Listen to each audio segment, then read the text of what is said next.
continuando segunda parte de la lectura de Doctrina Bíblica de Wayne Grudem, la página 276 del PDF. Vamos a continuar con la lectura. D. Nuestra respuesta a la doctrina de la gracia común. Al pensar en las varias clases de bondades que se ven en la vida de los incrédulos debido a la abundante gracia común de Dios, debemos tener en mente estos 3 puntos. 1. La gracia común no quiere decir que los que la reciban serán salvos. Incluso cantidades excepcionalmente grandes de gracia común no implica que los que la reciben serán salvos. Incluso los más hábiles, los más inteligentes, los más ricos y los más poderosos del mundo necesitan el Evangelio de Jesucristo, o de lo contrario serán condenados por la eternidad. Incluso el más moral y amable de nuestros vecinos necesita el Evangelio de Jesucristo, o será condenado por toda la eternidad. Puede parecer por fuera que no tienen necesidades, pero la Biblia, a pesar de todo eso, dice que los incrédulos son enemigos de Dios, Romanos, y están contra Cristo. Viven como enemigos de la cruz de Cristo y tienen la mente puesta en las cosas de la tierra, y son, por naturaleza, hijos de ira, lo mismo que los demás. 2. Debemos tener cuidado de no rechazar como totalmente malas las cosas buenas que los incrédulos hacen. Por la gracia común, los incrédulos hacen algún bien, y debemos ver la mano de Dios en ellos y estar agradecidos por la gracia común que opera en toda amistad, en todo acto de bondad, en toda manera en que da bendición a otros. Todo esto, aunque el incrédulo no lo sabe, es a fin de cuentas de Dios, y Él merece la gloria de ello. 3. La doctrina de la gracia común debe alentar nuestros corazones a una mayor gratitud a Dios. Cuando andamos por la calle y vemos casas, jardines y familias que viven seguras, o cuando hacemos algún negocio en el mercado y vemos los abundantes resultados del progreso tecnológico, o cuando damos un paseo por el bosque y vemos la belleza de la naturaleza, o cuando el gobierno nos protege, o cuando recibimos educación del enorme almacén del conocimiento humano, debemos darnos cuenta no solo de que todas estas bendiciones se deben a Dios en su soberanía, sino también que Dios las ha concedido a todos los pecadores, que definitivamente no las merecen. Estas bendiciones en el mundo son no solo evidencia del poder y sabiduría de Dios, sino que también son siempre una manifestación de su gracia abundante. El percatarnos de este hecho debe hacer que nuestros corazones se hinchen de gratitud a Dios en toda actividad de la vida. 2. Preguntas de repaso. Pero vamos a pasar esas. Vamos a ir al siguiente capítulo. Capítulo 18. Elección. ¿Cuándo y por qué nos escogió Dios? Hay algunos que no son escogidos. En los capítulos anteriores hablamos de que todos hemos pecado y merecemos de Dios el castigo eterno, y de que Cristo murió y ganó la salvación para nosotros. Pero ahora, en los capítulos restantes de esta sección, de capítulos 18 y 25, veremos la manera en que Dios aplica esa salvación a nuestra vida. Empezaremos en este capítulo con la obra divina de la elección, o sea, la decisión de Dios de escogernos para ser salvos desde antes de la fundación del mundo. Este acto de elección no es, por supuesto, hablando estrictamente, parte de la aplicación de la salvación a nosotros, puesto que vino antes de que Cristo ganara nuestra salvación cuando murió en la cruz. Pero tratamos la elección en este punto porque cronológicamente es el principio del trato de Dios con nosotros de acuerdo a su gracia. Por consiguiente, es propio tomarlo como el primer paso en el proceso de Dios para darnos salvación individualmente. Otros pasos en la obra de Dios al aplicar la salvación a nuestra vida incluyen el oír nosotros el llamado del Evangelio, nuestra regeneración por el Espíritu Santo, nuestra respuesta en fe y arrepentimiento, el perdón de Dios a nosotros y la membresía que nos dio en su familia, así como concedernos crecimiento en la vida cristiana y mantenernos fieles a Él por toda la vida. Al final de nuestra vida moriremos e iremos a su presencia, y después, cuando Cristo vuelva, recibiremos cuerpos resucitados y el proceso de adquirir la salvación se completará. Varios teólogos han dado términos específicos a varios de estos acontecimientos y a menudo los mencionan en el orden específico en que piensan que suceden en nuestra vida. Tal lista de acontecimientos en los que Dios nos aplica la salvación se llama orden de la salvación, y a veces se hace referencia a él usando la frase latina ordo salutis, que simplemente quiere decir orden de salvación. Antes de considerar algunos de estos elementos en la aplicación de la salvación a nuestra vida, podemos dar aquí una lista completa de los elementos que se considerarán en los capítulos siguientes. Orden de la salvación. 1. Elección. Dios escoge a las personas para que sean salvas. 2. Llamado del Evangelio. Proclamación del mensaje del Evangelio. 3. Regeneración. Nuevo nacimiento. 4. Conversión, fe y arrepentimiento. 5. Justificación, situación legal correcta. 6. Adopción, membresía en la familia de Dios. 7. Santificación, conducta adecuada en la vida. 8. Perseverancia, permanencia como creyentes. 9. Muerte, partida para estar con el Señor. 10. Glorificación, recepción de un cuerpo resucitado. Debemos notar que los puntos 2, 6 y parte del 7 intervienen en cómo llegar a ser creyente. Los puntos 7 y 8 se practican en esta vida, el punto 9 ocurre al final de esta vida y el 10 sucede cuando Cristo vuelve. Empezamos nuestra consideración del orden de la salvación con el primer elemento, la elección. En conexión con esto, también consideraremos al final de este capítulo la cuestión de la reprobación. La decisión de Dios de pasar por alto a los que no serán salvos y castigarlos por sus pecados. Como explicaremos más adelante, elección y reprobación son diferentes en varios importantes aspectos, y es importante distinguir estos para que no pensemos que equivocadamente en cuanto a Dios y a su actividad. El término predestinación se usa frecuentemente en esta consideración, en este libro de texto, y en la teología reformada en general.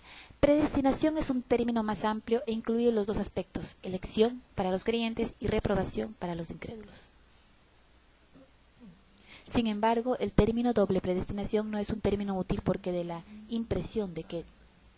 la impresión de que Dios lleva a cabo la elección y la reprobación de la misma manera, y que no hay diferencias esenciales entre ellas, lo que por cierto no es verdad. Por consiguiente, los teólogos reformados por lo general no usan el término doble predestinación, aunque a veces lo usan los que la critican para referirse a la enseñanza reformada. En este libro no se usará el término doble predestinación para referirse a la elección y reprobación, puesto que diluye las distinciones entre ellas y no da una indicación acertada de lo que se está enseñando. Explicación y base bíblica 1.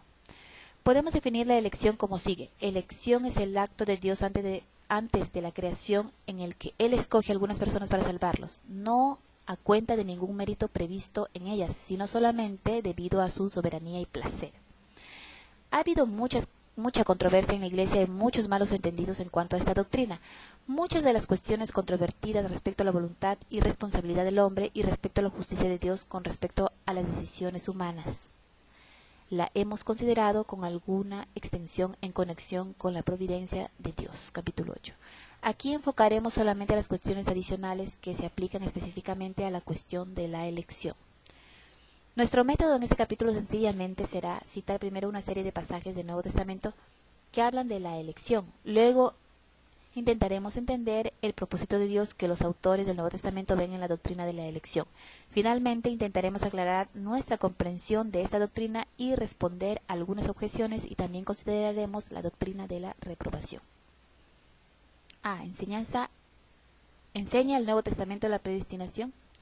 Varios pasajes del Nuevo Testamento parecen afirmar muy claramente que Dios ordenó de antemano los que serían salvos. Por ejemplo, cuando Pablo y Bernabé empezaron a predicarles a los gentiles en Antioquía de Pisidia, Lucas escribe: al oír esto, los gentiles se alegraron y celebraron la palabra del Señor y creyeron todos los que estaban destinados a la vida eterna.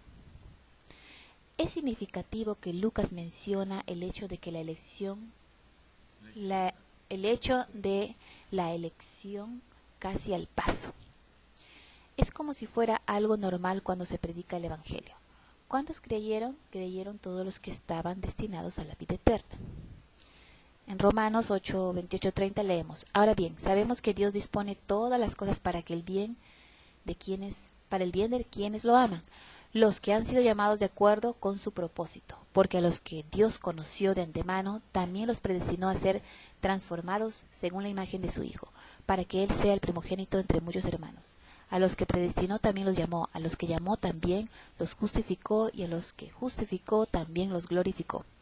En el siguiente capítulo, al hablar de que Dios escogió a Jacob y no a Esaú, Pablo dice que no fue debido a algo que Jacob o Esaú hubieran hecho, sino simplemente para que el propósito de Dios de elección pudiera continuar. Sin embargo, antes de que los mellizos nacieran o hicieran algo bueno o malo, y para confirmar el propósito de la elección divina, no en base a las obras sino al llamado de Dios, se le dijo a ella: el mayor servirá al menor. Y así está escrito: amé a Jacob, pero aborrecí a Esaú. Respecto al hecho de que algunos de Israel fueron salvos y otros no, Pablo dice: pues que Israel no consiguió lo que tanto deseaba, pero sí lo consiguieron los elegidos. Los demás fueron endurecidos. Aquí de nuevo Pablo indica dos grupos distintos dentro del pueblo de Israel. Los elegidos obtuvieron la salvación que buscaba, mientras que los que no fueron elegidos simplemente fueron endurecidos. Al principio de Efesios, Pablo habla explícitamente de que Dios eligió a los creyentes antes de la fundación del mundo. Dios nos escogió en Él antes de la creación del mundo, para que seamos santos y sin mancha delante de Él. En amor nos predestinó para ser adoptados como hijos suyos por medio de Jesucristo, según el buen propósito de su voluntad, para el avance de su gloriosa gracia, que nos concedió en su amado. Aquí Pablo les está escribiendo a los creyentes y específicamente dice que Dios nos escogió en Cristo, refiriéndose a los creyentes en general. De modo similar, varios versículos más adelante dice, en Cristo también fuimos hechos herederos, pues fuimos predestinados según el plan de aquel que hace todas las cosas conforme al destino de su voluntad, a fin de que nosotros, que ya hemos puesto nuestra esperanza en Cristo, seamos para el avance de su gloria. A los tesalonicenses escribe, hermanos amados de Dios, sabemos que Él los ha escogido, porque nuestro evangelio les llegó no solo con palabras, sino también con poder, es decir, con el Espíritu Santo y con profunda convicción. Pablo dice que el hecho de que los tesalonicenses creyeron en el evangelio cuando Él lo predicó, porque nuestro evangelio les llegó con poder y con profunda convicción, es la razón por la que sabe que Dios los escogió. Tan pronto como abrazaron la fe, Pablo concluyó que mucho tiempo atrás Dios los había escogido y por eso habían creído cuando les predicó. Más adelante le escribe a la misma iglesia. Nosotros, en cambio, siempre debemos dar gracias a Dios por ustedes, hermanos amados por el Señor, porque desde el principio Dios los escogió para ser salvos mediante la obra santificadora del Espíritu y la fe que tienen en la verdad. Cuando Pablo habla de que por qué Dios nos salvó y nos llamó, explícitamente niega que se debió a nuestras obras, pero más bien señala que se debió al propio propósito de Dios y a su gracia inmerecida en la eternidad pasada. Dice que Dios es el que nos salvó y nos llamó a una vida santa, no por nuestras propias obras, sino por su propia determinación y gracia. Nos concedió este favor en Cristo Jesús antes del conocimiento del tiempo, en 2 Tito 1:9. Cuando Pedro les escribe una epístola a cientos de creyentes en muchas iglesias en Asia Menor, dice, a los elegidos, extranjeros dispersos por el Ponto, Galacia, Capadocia, Asia y Bitinia. Más adelante los llama linaje escogido. En la versión de Juan en Apocalipsis, los que no se rindieron ante la persecución ni adoraron a la bestia son personas cuyos nombres fueron escritos en el libro de la vida antes de la fundación del mundo. También se le permitió hacer la guerra a los santos y vencerlos, y se le dio autoridad sobre toda raza, pueblo, lengua y nación. A la bestia la adorarán todos los habitantes de la tierra, aquellos cuyos nombres no han sido escritos en el libro de la vida, el libro del Cordero que fue sacrificado desde la creación del mundo. De manera similar, leemos de la bestia del abismo en Apocalipsis 17. Los habitantes de la tierra cuyos nombres desde la creación del mundo no han sido escritos en el libro de la vida, se asombrarán al ver a la bestia, porque antes era, pero ya no es, y sin embargo reaparecerá. B. ¿Cómo presenta el Nuevo Testamento la enseñanza de la elección? Después de leer esta lista de versículos sobre la elección, es importante ver esta doctrina de la manera en que el Nuevo Testamento mismo la ve. 1. Como consuelo. Los autores del Nuevo Testamento a menudo presentan la doctrina de la elección como un consuelo para los creyentes. Cuando Pablo asegura a los romanos que sabemos que Dios dispone todas las cosas para el bien de quienes lo aman, los que han sido llamados de acuerdo con su propósito, da la obra de predestinación de Dios como razón para que tengamos certeza de esta verdad. Luego explica en el versículo que sigue, a los que Dios conoció de antemano también los predestinó a ser transformados según la imagen de su Hijo. A los que predestinó también los llamó, los justificó, los glorificó. Lo que Pablo quiere decir es que Dios siempre ha actuado para el bien de los que Él llamó. Si Pablo mira el pasado distante, antes de la creación del mundo, ve que Dios conoció de antemano y predestinó a los suyos para que fueran conformados a la imagen de Cristo. Si mira el pasado reciente, halla que Dios llamó y justificó a los suyos a quienes había predestinado. Si luego mira hacia el futuro, cuando Cristo ve que Dios ha determinado dar cuerpos perfectos y glorificados a los que creen en Cristo. De eternidad a eternidad Dios ha actuado con el bien de su pueblo en mente. Pero si Dios ha actuado siempre para nuestro bien y en el futuro actuará para nuestro bien, razona Pablo, ¿no va a obrar también en nuestras circunstancias presentes para que toda circunstancia obre también para nuestro bien? De esta manera se ve la predestinación como un consuelo para los creyentes en los eventos cotidianos de la vida. 2. Como una razón para alabar a Dios. Pablo dice, nos predestinó para ser adoptados como hijos suyos por medio de Jesucristo, según el buen propósito de su voluntad, para alabanza de su gloriosa gracia, que nos concedió en su amado. Similarmente dice, a fin de que nosotros, que ya hemos puesto nuestra esperanza en Cristo, seamos para alabanza de su gloria. Pablo dice a los creyentes en Tesalónica, siempre damos gracias a Dios por todos ustedes, hermanos amados de Dios, porque sabemos que Él los ha escogido.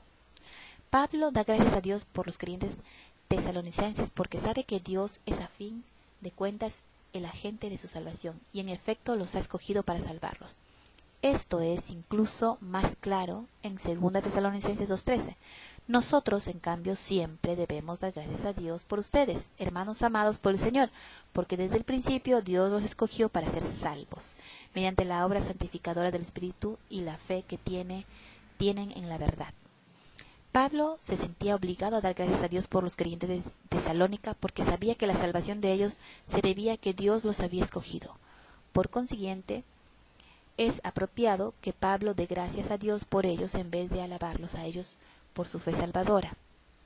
Entendida de esta manera, la doctrina de la elección en efecto aumenta la alabanza que se atributa a Dios por nuestra salvación y disminuye seriamente todo orgullo que pudiéramos sentir pensando que nuestra salvación se debe a algo bueno en nosotros o algo por lo que deberíamos recibir el mérito.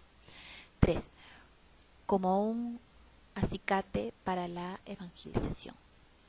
Pablo dice, así que todo lo soporto por el bien de los elegidos, para que también ellos alcancen la gloriosa y eterna salvación que tenemos en Cristo Jesús. Él sabe que Dios ha escogido a algunas personas para salvarlas y ve esto como un estímulo para predicar el Evangelio, aunque eso signifique soportar gran sufrimiento. La elección es la garantía que tiene Pablo de que habrá algún éxito en su evangelización, porque sabe que algunas de las personas a las que habla estarán entre los elegidos, creerán en el Evangelio y serán salvas. Es como si alguien nos invitara a pescar y dijera, te garantizo que pescarás algunos. Los peces están con hambre y esperando. Malos entendidos de la doctrina de la elección. La elección no es fatalista ni mecanicista. A veces los que objetan la doctrina de la elección dicen que es fatalismo o que habla de un sistema mecanicista en el universo. El fatalismo es un sistema en el que las decisiones humanas no se toman en cuenta. En el fatalismo, hagamos lo que hagamos, las cosas van a resultar tal como han sido ordenadas previamente. Como resultado, nuestra humanidad queda destruida y se elimina toda motivación para la responsabilidad moral. En un sistema mecanicista, el cuadro es de un universo impersonal en el que todo lo que sucede ha sido inflexiblemente determinado por una fuerza impersonal hace mucho tiempo, y el universo funciona de una manera mecánica tal que los seres humanos son más máquinas o autómatas que personas genuinas.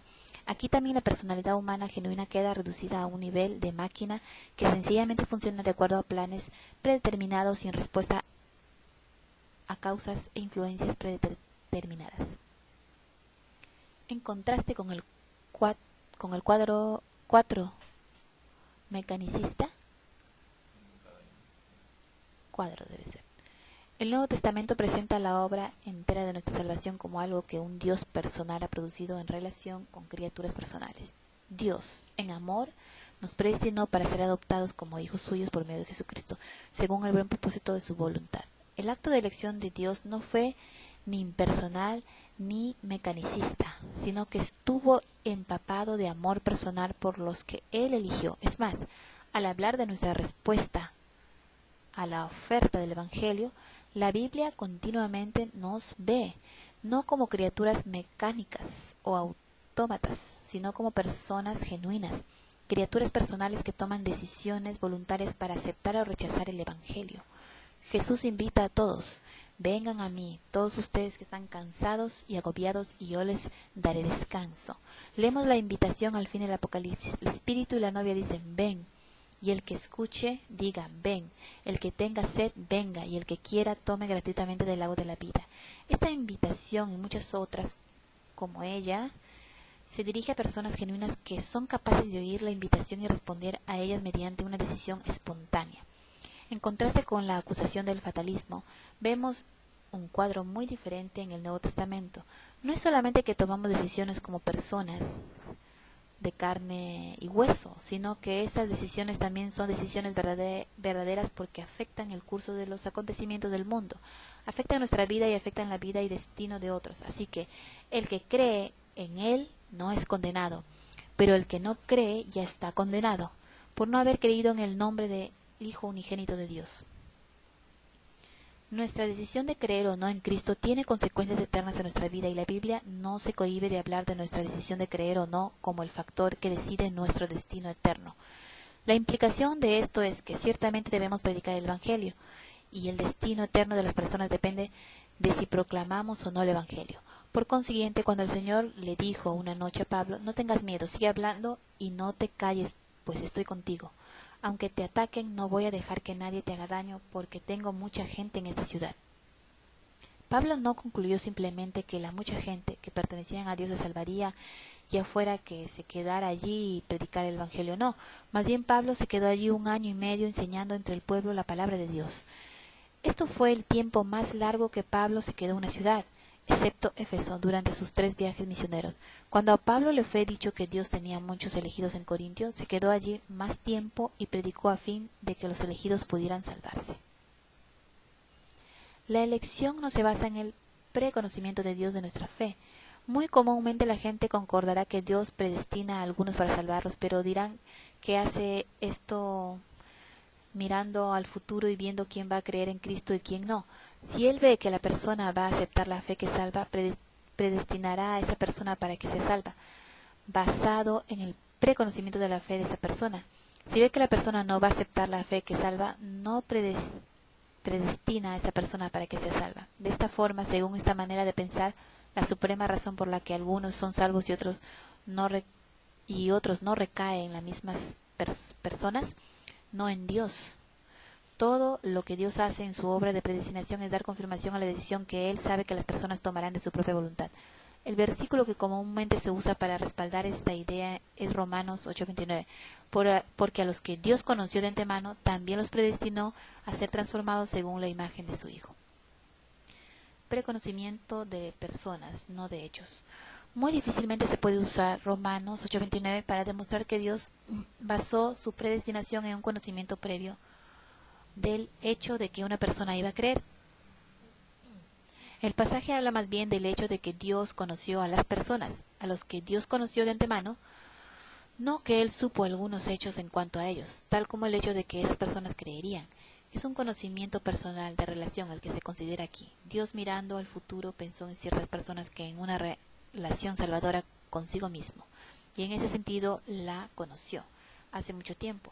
Este es el sentido en que Pablo puede hablar de que Dios conoce a alguien, como en 1 Corintios 8:3, pero el que ama a Dios es conocido por él. Similarmente dice: pero ahora que conocen a Dios, o más bien que Dios los conoce a ustedes. Cuando las personas conocen a Dios en la Biblia, o cuando Dios las conoce, es un conocimiento personal que incluye una relación salvadora. Por consiguiente, en Romanos 9:29, a los que Dios conoció de antemano, se debe entender que quiere decir a las personas que quienes hace mucho pensó que estaban en una relación salvadora con Él. También en Romanos 11:2. El texto en realidad no dice nada de que Dios supo de antemano o previo que ciertas personas creerían, ni tampoco se menciona tal cosa en otros pasajes de la Biblia. La Biblia nunca habla de nuestra fe como la razón por la que Dios nos escogió. Además, cuando miramos más allá de esos pasajes específicos que hablan del conocimiento previo y miramos los versículos que hablan de la razón por la que Dios nos escogió, hallamos que la Biblia nunca habla de nuestra fe ni del hecho de que llegaríamos a creer en Cristo como la razón por la que Dios nos escogió. En realidad, Pablo parece excluir explícitamente lo que la gente pudo haber hecho en la vida de la forma en que entendía el entendía el que Dios eligiera a Jacob antes que de Esaú. Dice: antes de que los mellizos nacieran o hicieran algo bueno o malo, y para confirmar el propósito de la elección divina, no en base a las obras sino al llamado de Dios, se le dijo a ella: el mayor servirá al menor. Y así está escrito: amé a Jacob, pero aborrecí a Esaú. Nada de lo que Jacob o Esaú hicieran en la vida influiría en la decisión de Dios. Fue simplemente a fin de que pudiera continuar su propósito de elección. Al hablar de los judíos que habían aceptado la fe en Cristo, Pablo dice: así también hay en la actualidad un remanente escogido por gracia, y si es por gracia, ya no es por obras, porque en tal caso la gracia ya no sería gracia. Aquí Pablo enfatiza la gracia de Dios y la ausencia completa del mérito humano en el proceso de la elección. De modo similar, cuando Pablo habla de la elección en Efesios, no hay mención de ningún conocimiento previo del hecho de que nosotros íbamos a creer, ni de que habría algo meritorio o digno en nosotros, tal como una tendencia a creer, que fuera la base para que Dios nos escogiera. Más bien, Pablo dice: en amor nos predestinó para ser adoptados como hijos suyos por medio de Jesucristo, según el buen propósito de su voluntad, para alabanza de su gloriosa gracia, que nos concedió en su amado. Ahora bien, si la gracia de Dios al elegirnos y no la capacidad del hombre para creer, ni su decisión de creer, es lo que hemos de alabar, es lógico que Pablo no mencione para nada la fe humana, sino solo la actividad predestinante de Dios, su propósito y voluntad, y su gracia que nos da de balde. Vamos a continuar en la tercera parte, este punto C.